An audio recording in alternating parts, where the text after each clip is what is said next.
There's no other way to say this. The big Lok Sabha elections begin tomorrow. There is less than 1 day left now, and 24 hours or so from now, the polling booths will open and the people will head to them for the phase 1.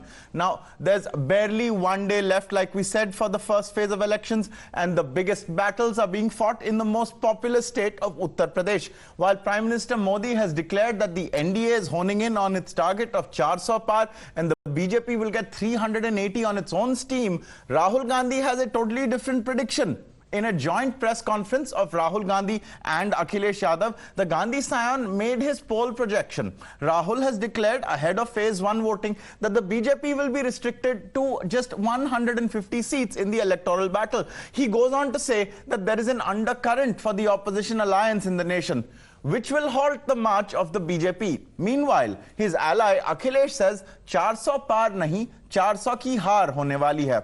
Listen in. मेरा सवाल आपसे है कि पिछले बार जो आप दोनों लोगों का गठबंधन था वो सफल नहीं हो सका उत्तर प्रदेश में। एक बार फिर आप लोग साथ आए हैं और प्रधानमंत्री ने पिछले दिनों कहा कि ये 2 लड़कों की फ्लॉप फिल्म है जो इस बार भी फ्लॉप होगी। तो आगे आप क्या उम्मीद कर रहे हैं इस गठबंधन से? उत्तर प्रदेश में कितनी सफलता मिलेगी और कितनी सीटों की उम्मीद है इस बार आप लोगों को? देखिए, मैं सीट्स का प्रेडिक्शन तो नहीं करता हूँ। जनरल बात कह सकता हूँ कि बीजेपी को मुझे लग रहा था 15-20 दिन पहले कि 180 से 180 तक जाएंगे, अब मुझे लग रहा है 150 तक जाएंगे। हर स्टेट में हमें रिपोर्ट मिल रही है कि हमारा चुनाव इंप्रूव कर रहा है और अंडर करंट है। But is this projection by Rahul Gandhi a sign of confidence or a misconception? Rahul's generals and his allies have rallied behind his statement. While Priyanka Vadra adds a caveat of EVMs, Chief Minister Siddaramaiah has given a more favorable report card to the BJP, saying that they will win 200 to 220 seats. Listen in. तो इन्होंने कुछ गड़बड़ पहले से कर रखी है कि इनको मालूम है कि हमें 400 मिलने वाले है कि नहीं?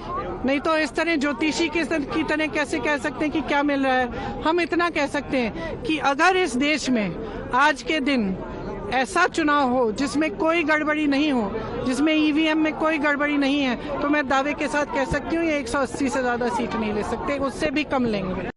According to me, 200 to 220 seats they may win. That is the report I am having. That is why they are everywhere they are telling we will get 400 seats like that. It is a strategy. It's a very good information that he has traveled all over the country, and that may be the sense. Even I also feel that I also came on record that India will not form the government and India will form the government. The BJP, however, has called it wishful thinking by Rahul Gandhi and his allies. वो तो 2014 और 2019 में भी यही कहते थे। इस बार तो हम नहीं, जमाना कह रहा है अब की बार 400 पार। जिनकी खुद की जड़ें नहीं हैं, अमेठी में लड़ नहीं रहे, वो रण छोड़दास बन गए राहुल। हम तो बुद्धि सही से लड़ रहे हैं यार, जहां हम पैदा हुए वहीं से लड़ रहे हैं बराबर। वो तो रायबरेली भी छोड़ बैठी कांग्रेस, अमेठी भी, क्योंकि उनके बड़े नेताओं को विश्वास नहीं है कि वो चुनाव जीत सकते हैं, इसलिए छोड़ रहे हैं मैदान। राहुल गांधी जी 2019 का चुनाव हारने के बाद उत्तर प्रदेश छोड़े थे और वर्तमान समय में राहुल गांधी जी की माताजी सोनिया गांधी जी चुनाव का बिगुल बनने से पहले ही उन्होंने राज्यसभा का रास्ता अख्तियार कर लिया था। अखिलेश यादव जी चुनाव नहीं लड़ पा रहे हैं, तो मुझे लगता है जो एक कहावत होती है कि गिरते हैं शहसवार ही मैदान जंग में, वो क्या गिरेंगे जो घुटनों के बल चले। तो शायद जो खड़े होने की हिम्मत नहीं कर पा रहे हैं वो आश्वासन दे रहे हैं, क्योंकि सबको पता है कि पूरे उत्तर प्रदेश में सब लोग आश्वस्त हैं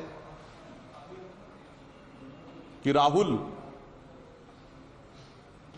बबुआ और बुआ जी, सबका संकट एक है, आएगा तो मोदी ही, चूंकि नियत नेक है। देखिए, श्री राहुल गांधी जी और श्री अखिलेश यादव जी की पार्टियों ने गठबंधन करके 2017 का विधानसभा इसी यूपी के अंदर लड़ा था। तब कांग्रेस भी सांस लेने की स्थिति में थी और समाजवादी पार्टी उस समय सत्ता में थी, लेकिन आज दोनों पार्टियां आईसीयू में पड़ी हुई हैं और जनता इनको ऑक्सीजन देने को तैयार नहीं है। इसलिए इनके दावे या इनके द्वारा दिए गए बयान का अब इस लोकसभा चुनाव में कोई महत्व नहीं है। जन जन ने ठाना है तीसरी बार माननीय नरेंद्र मोदी जी को देश का प्रधानमंत्री बनाना है।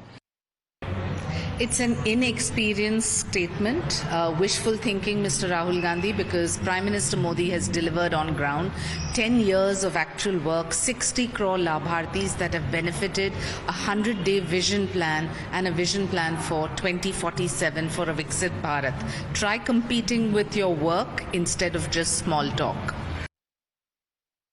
Kane, sir, your dinner. On a tile? Arey, it's antibacterial. Scratch resistant also. The plates? Kane bhai, it's a tile ad. IM Plus technology से बने वर्ल्ड क्लास टाइल्स। टाइल हो तो सिंपल हो।